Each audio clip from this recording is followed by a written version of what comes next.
The man dropped the bill in his hand into the teacup until the whole bill was soaked. Then he was satisfied and fished it out. Then he unfolded the bill, so that what was once a new banknote becomes an old banknote. So they threw all the bills into the tea. Then they hung them on a clothesline and dried them with a hairdryer, because all the bills in their hands were just made out of fake bills. Compared to new banknotes, old banknotes are less likely to attract attention. To check the quality of the fake bills, they went to a store. Jack handed over the fake bills, but he didn't expect the boss to stop just after he received the money. Now Jack completely panicked.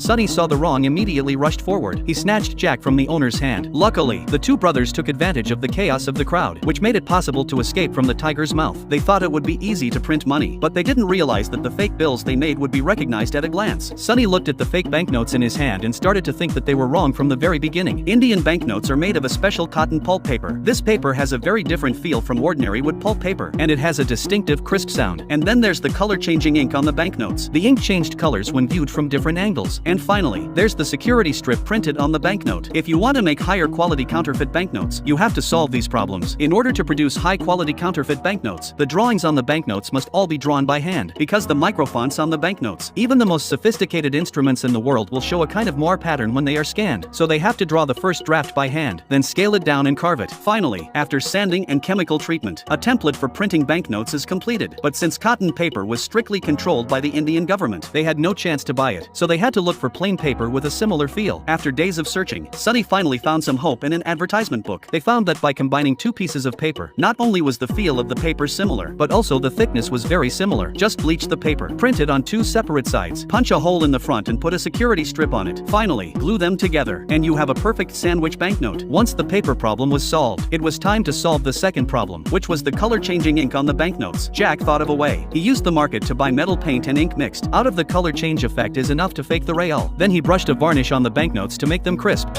And finally, of course, the finishing touch.